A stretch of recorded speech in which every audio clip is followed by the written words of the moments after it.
les différents fonds, à savoir le FASI, le FAPE, le FARP et les FEJ, ont reçu plus de 100 000 dossiers de demande de financement. Mais après un premier traitement, on a évalué à 91 720 dossiers recevables qui devraient être traités.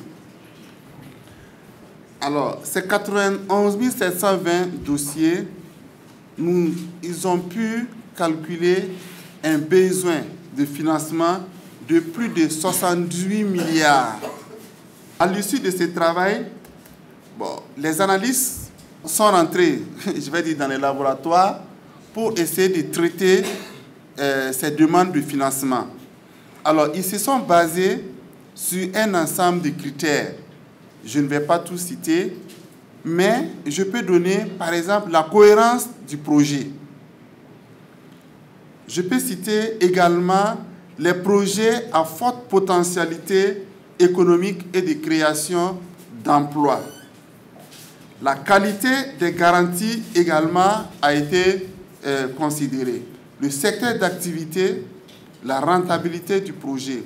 En regardant ces critères, ça a permis donc de présélectionner les meilleurs dossiers qui pourront être retenus définitivement après vérification d'autres critères.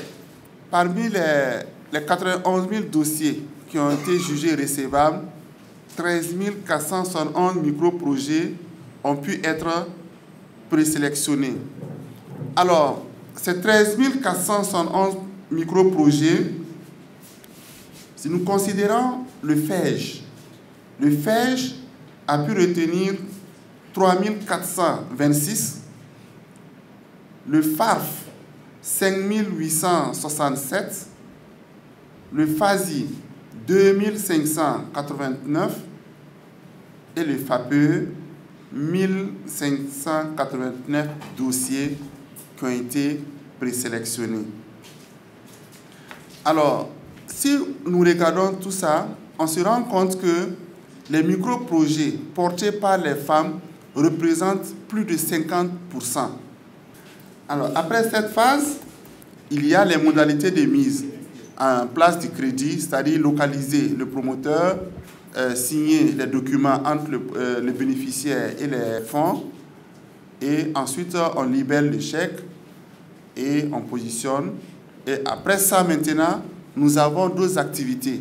Il faudra les former à utiliser de façon efficace cet argent-là. L'entreprise qu'ils comptent mettre en place, nous allons renforcer leurs capacités pour une meilleure gestion. Mesdames et messieurs les journalistes, le déroulement des activités du programme ne s'est pas fait sans difficulté.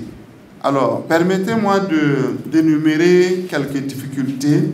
On se rappelle que les derniers moments, il y a eu de l'affluence.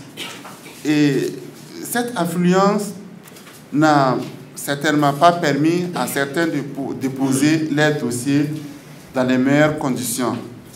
Ça, nous avons observé cela et nous allons travailler à réduire ce genre de désagréments pour les prochaines fois. Nous avons également constaté qu'il y avait des guichets parallèles. C'est-à-dire qu'il y avait des gens qui se sont mis de côté pour aider les gens à remplir leurs dossiers de financement. Bon, ça également, ça n'a pas été fait dans les règles de l'art puisque nous avons constaté à certains endroits qu'il y avait de l'abus. Donc, pour les prochaines éditions, c'est de travailler à réduire énormément cela.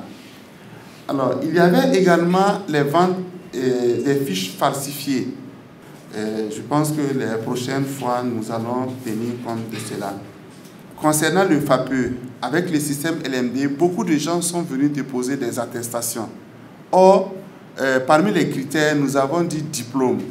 Un diplôme post-baccalauréat.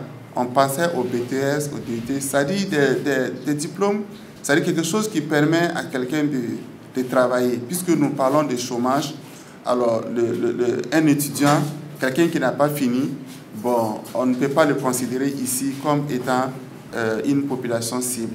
Alors, à ce stade du processus de mise en œuvre du programme, nous avons jugé utile de communiquer la bonne information afin de contribuer à une saine information sur les tenants et les aboutissants du PAE. Alors, un ambitieux programme du président du FASO qui vise à réduire considérablement le chômage des jeunes et des femmes au Burkina. C'est aussi pour nous un gage de transparence au vu de l'extrême sensibilité du programme.